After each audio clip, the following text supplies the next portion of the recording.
everybody, welcome back to my channel. I'm Danny, that witch next door. Today, I'm going to be doing a collective tarot reading for all of you, but I want to actually walk you through the process of how I personally do that in case it's something you've been interested in or maybe practicing and wanting to do yourself.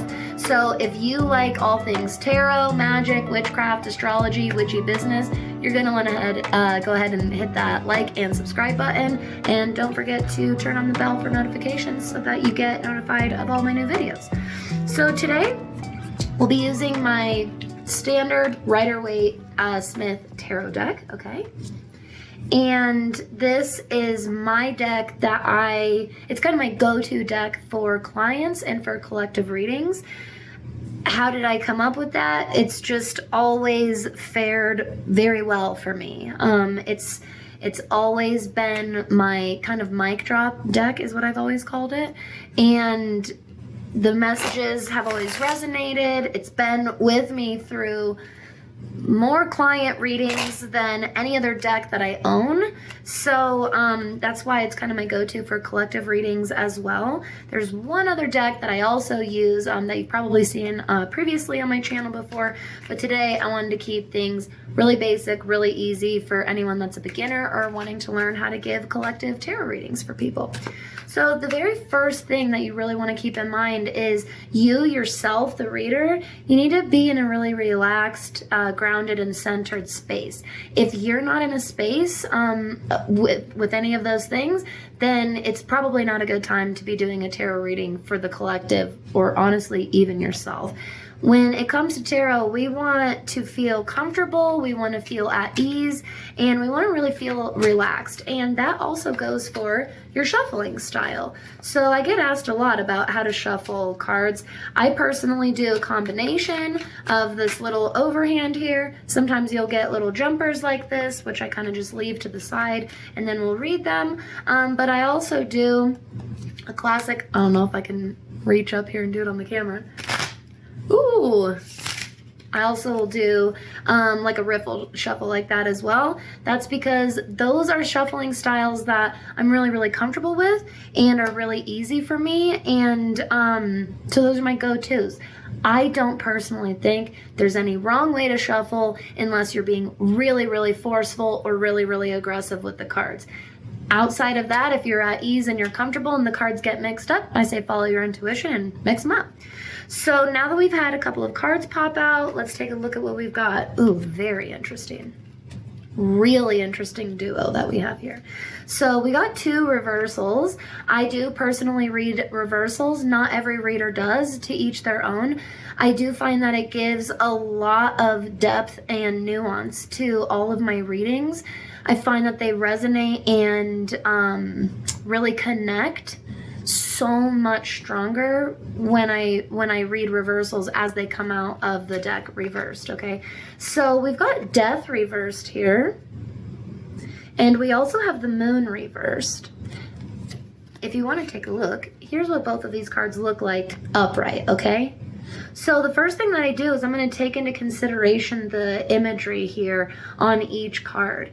And I'm going to take into consideration the colors. I'm going to take into consideration the meaning of all of the different symbols and archetypes within each of the cards, okay? And then when we reverse the cards, sometimes this means a kind of a hard opposite meaning of whatever the card tends to mean upright. But for me, a reversal can also mean this is an area of life or a trait or a person or whatever it is. This is a call to big attention. I'm trying to grab your attention right now.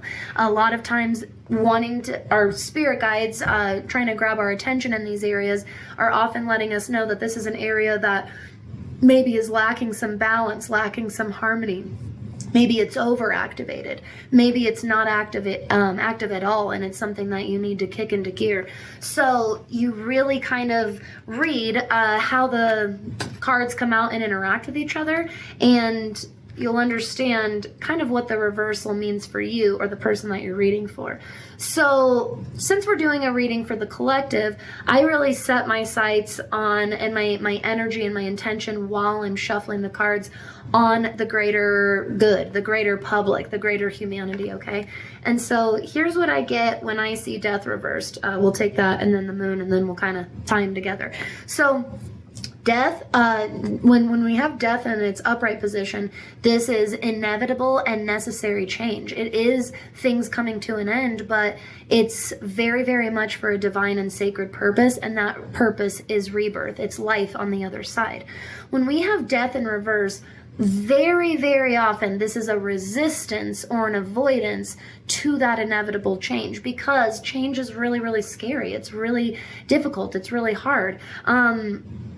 Whether it's a physical death that you experience, or the death of a relationship, something that came to an end, death of a job position, there's so many different things that can come to an end that we can call a death. These are things that instigate a grieving and a mourning period in us, and we know this as humans. And so this is why we get into these natural states of avoiding and trying to resist this natural process. But when we get the moon card next to it, the moon, when it's in its upright position, very, very often represents kind of the fine line between our intuition and our illusion. And this is because the moon really represents and houses our emotional experience, just like we talk about in astrology with our moon placements. And so our emotions and our feelings can tell us so much. It can be a very, very insightful experience. And it can be almost a delusion as well. And our emotions can actually really uproot us from reality and put us into a totally created space that we start to over-identify with and think is reality and perceive as reality. When we get the moon in reverse, though, a lot of times we see this as things coming to light, things being illuminated, feeling clearer-headed, feeling like your head's really on top of your emotions, okay? So when I saw the moon in reverse coming in right after death reversed here, here's how I take this for all of us right now.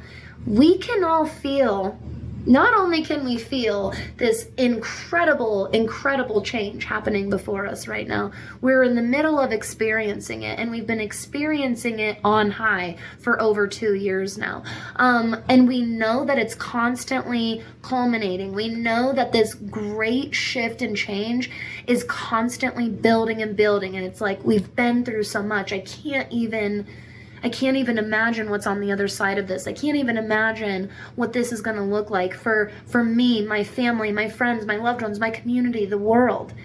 And so this can really create a very natural reaction to avoid, to try and duck and hide and stay in the same patterns over and over again. But because we got the moon in reverse coming in right after death, this really tells me that this time of great and grand shift and change is bringing with it massive illumination. It's bringing with it huge clarity and direction for all of us. And so I feel very, very deeply that what we're being told, and this is the part of tarot that you kind of tap into what you're feeling and thinking, and maybe any messages that you hear that are kind of coming through. And what's been really coming through for me ever since these fell out of the deck for us is that I know that it's scary, and I know that it's hard, and it's very natural to resist. It's very natural to avoid this almost above our heads, above our abilities to conceptualize change and shifts that are happening right in front of us. With this brings great clarity, great truth. So even though it feels like you're venturing into the unknown, because that's what death feels like, I promise on the other side is knowing. So much more knowing. That is exactly what I see here. So I hope that our reading today really resonates with you, and that you were able to find some some inspiration or some guidance that you maybe needed today, maybe a message of, I know that it's really dark and really scary, and we can do this, and we can face this head on, and it's part of the process to gaining further clarity. So I hope that this all really resonates with you, but I hope that even more than that, you feel inspired to start doing your own tarot readings. Maybe that's here on your own channel on YouTube or on your other social media platforms. It's not that hard. Make sure that your energy is grounded and centered, that you feel really cleansed and protected. Very often you'll see on some of my readings here that I very often ask everyone to also breathe with me and really ground and center their energy with me. That's always a wonderful idea to do. But get out there and try it.